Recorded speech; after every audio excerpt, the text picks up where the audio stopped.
person affect change, right? When you want something different, how do you do it?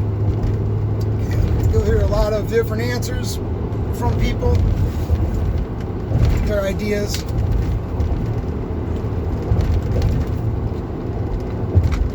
They'll tell you things like get involved in activist groups, which I suppose is great if there's an activist group that meets your ideal. But what about if that's not the case? As that is not the case for most of us. Oh, well, you know, if things get really bad, you just have to vote. Oh, yeah, you got to vote, huh? Well, that's what I want to talk about today. So my state's elections are coming up in a week or so, and I've been trying to find a ballot. I went online last night. It's really hard to actually find a ballot. You think that there would be like a .gov site that you could go to and just see your ballot, but it's really not the case. There are some third-party groups that want you to give them your address and zip code and some other information, including your email address, and then they will email you a copy of the ballot. But just going somewhere to find it doesn't seem to be an easy task. And I wonder why that is. Why is that a third-party company that looks somewhat like an official government site? It's not a .gov, but it looks like it's a, you know, like what is my vote district whatever it is, something like that. It looks like it's no. They just want your information, man. Anyways, after some research, I found a newspaper that had broken down most of the ballot, and it's interesting that a newspaper is the only one that can get that information ahead of time. I mean, at least not a lot of work. Now, I haven't gone down to City Hall and asked them for a copy of the ballot, and I'm half inclined to do that. But the main reason that I wanted to look at it is there's a referendum on there that is important, and I want to make sure that I vote the correct way on that, even though I'm not sure it will matter, because these referendums are always very wordy, so that you're not sure if yes means you agree with it or yes means you go against it. It's always something like that. They always make them fucking complicated, which I don't fully understand, because it makes both sides have a hard time understanding what they're voting for. So unless you're going around telling people, make sure you vote no, make sure you vote yes on this referendum, it doesn't really seem to make any sense. Maybe that's what they're doing. In fact, I would bet that's what they're doing, because when I looked through the candidates, and we have a lot of stuff, man, Mayor, I haven't heard anything on the radio, I haven't seen a billboard, I haven't seen anything in any local papers, nothing about the mayor race. The mayor, that's pretty fucking important in a city. I mean, we're talking a big city, not a town of like 3,000 people. Why isn't there anything about the mayor? But it's everything, man. It's school board, comptroller, alderman, mayor, a whole bunch of stuff is on the ballot. In my district, across the state too, but in my district, there's a lot of stuff on there. So I thought, well, I don't like a lot of these people that are currently in office. Let me go see what my options are. And you know what my options are? Some of their friends. Every single fucking position, comptroller, alderman, representative, mayor, every single one of those positions, they're running unopposed. Unopposed, man. I mean, they have technically, they have opposition. They have somebody from the same party. So you can vote for one piece of shit from the party, or for another. There's nobody else on there. I think in one of those races there was an independent, and the rest were all Democrats. So you could choose from two Democrats, the incumbent Democrat or a different Democrat, who probably would somehow manage to be even worse. Those are the choices. So I bring this up because there are cities like this. Milwaukee's not always this bad. Sometimes it's bad. It's not always this bad. Chicago's always this bad, though, for example. And I'm sure that New York is, and there are other places too, but a place like Chicago, for example, you are never going to get a second option. Not even like a second option that's unpopular, that won't get any traction, where you vote just to throw your vote away, as there used to be in Milwaukee. Like there used to be like a Libertarian and a Greens party, and like you get something. But there's not even another option. I mean, we'll see what happens. I just don't. This must be a primary. This must not be the main election. There has to be another. But this is still my point, though, is that even if there is another election for these same positions coming up in the fall, there is is no actual opposition. See, because it's a primary and you got two Democrats and then there's no Republican, Independent, Greens, Libertarian, etc. other party. That means that you only have one choice come the time that it's regular ballots too. So I'm going to call that unopposed. And this is the problem. You don't like something, you want to affect change, and you're not rich. You can join an activist organization, but you don't have an activist organization that aligns with your ideals. Or you find one where you get along with, you like one thing about them, but the rest of the stuff you really don't like. So essentially, that's not for you. You want to vote? Well, you end up with elections like this. Or depending on the city you're in, sometimes it's even worse. There is literally no one else to vote for. So what can you do? What can you do? In fact, I've written to a couple, which nowadays equates to emails. I've emailed a few of these representatives and aldermen that are for me, for my district, even though I don't like them and didn't vote for them, don't plan on voting for them next time. I wrote to them anyways, just to see how they respond to problems when it comes from the general constituency. And of course, all of these people have staffers that handle those emails, and the chance of getting a reply is pretty much, well, that's what it is. You get a form letter response, and you get some tokens. Sometimes you get some token stuff about following up if you really want to write back, but essentially they're not going to listen to you. So I can't vote for anybody that represents what I believe in. I can't contact anybody who's in there to give them any kind of opinion, dissenting or otherwise. No feedback, no opinion.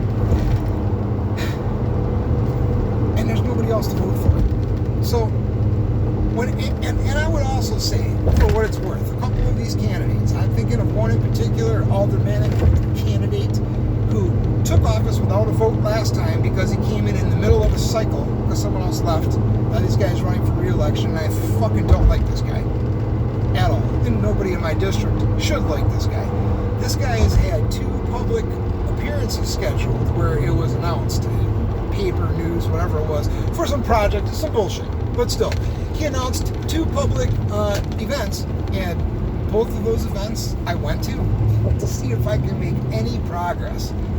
Trying to talk to the guy, talk to one of his aides, and if it came down to it, screaming through the crowd to tell him what I thought. I just wanted to see, can I just take the tiniest part in the democratic process? Anything. Can I give this guy any feedback, even if it's screaming, fuck you, just something? That didn't show. He didn't show, and that's what a lot of them do. They don't show. They don't tell you when they're going to be anywhere. Biden just did this. He came to Milwaukee, and he gave a fucking 9-hour window of when he was going to speak, and everybody assumed it was going to be between, these certain grouping of hours in that 9-hour window. But even when he did speak, like, nobody was there. There weren't even protest groups there. I couldn't even believe that. Nobody even bothered to fucking protest it. It was just a short little speech that he gave, which, by the way, I didn't even see it televised, and I'm sure little snippets of it were, but I don't think the whole thing was. And then after that, it was like a donor dinner. You can't get close to these people, right? And then this brings me to the point, is that this country was set up so that we would have representative democracy, okay? And you can mince about, fucking white landowning men, etc., and how that was, fuck off. It was set up to be a representative democracy, and alternatively, because the people that founded this country came from places that were full of various types of tyrants, if the system got tyrannical, it was also set up for bloody revolution. Revolt was possible. There was all kinds of legal steps on the way to a full-out revolution that the public could take, that the senators in Congress could take, that the president could take, that the public could take. There are all kinds of steps. So that, okay, stuff's getting bad, let's invoke this, let's go to this, let's take it to this next level, let's have a special election, let's do this. There's all these kinds of steps in there, but these steps don't work. And in fact, nowadays, with all the steps that were there originally and the few that they've probably added, all that happens is the parties play games with these steps, like impeachment. It's a game, right? What does impeachment mean? Like, did Bill Clinton get impeached? I don't even remember if he did get impeached or didn't, but nothing happened. I mean, and then Trump, right? And they impeached him over nothing, over some bullshit. And I can't even remember. Did he not get impeached? And then he did the second time? Like they did it twice? This is the point. And now they did it to like the Speaker of the House. It's like this. It doesn't work. These steps don't work. These other steps along the way don't work. So it was put right in the Constitution that we have the right to a bloody revolution. It doesn't have to be bloody, but it's going to be bloody. We have the right to revolution, except that the people in power, see, they're smart. This special, small group of people that are in power, they're smart. So they have slowly taken away every means of actually starting that revolution. I mean, if you want to start it, what are you going to do? You're going to put a Facebook group together, for example? Or are you going to start putting out videos on Instagram or YouTube, for example? Or are you going to start putting videos out saying, hey, we should do this, and hey, everybody who's dissatisfied with this, put your ideas in the comments, and then have a follow-up video. Hey, everybody who's dissatisfied, who has suggestions, or who just wants to take part in it, let's meet at this place, and we'll have one place in each state on this day, and let's all go there in solidarity and discuss this, and let's see what our numbers look like. You know, do you think you can do any of that? You think? No fucking way, man, especially now with this new legislation, this TikTok legislation, right? Because anything that they don't like automatically becomes a national security threat. So can you imagine trying to do this, to organize the people, to talk to them, to get them together, to see what people think is like, what level do we take this to? Now start it locally before you even go federally. Start it locally. You want to do that in your city. You want to get together thousands of people that are dissenting, and how do you do it? How do you do it, man? Because if you are dissenting against the status quo and against what the system wants, they'll just shut you down. I mean, they'll shut down your posts, or they'll let the stuff go and they'll start to call it a national security threat, or they'll just have feds show up with the cops and say they put together a special task force to fight terrorists. You can't even do it. Revolution is no longer possible in this country. Every revolution has to be a one-man revolution, or woman. One person. Every revolution has to be done independently. You share anything with anybody, you're done. You're going to jail, or you get fucking Ruby Ridge or Waco. You can't share anything. You can't talk to anybody. You certainly can't circulate ideas, because you know what would happen if people were allowed to circulate ideas freely? Just imagine this. You have 100,000 people in the city. Just use a nice round even number, right? You have 100,000 people in the city, and the city has like 3 very specific things that you are mad about, that you think are ruining the city, make it difficult to live, shouldn't be policy, whatever it is. And then you put up some kind of public polling. You know, you do it yourself. You know, and that's not like the government asks, because the government doesn't give a shit. They might pretend they give a shit. That's what voting's called. They don't give a shit.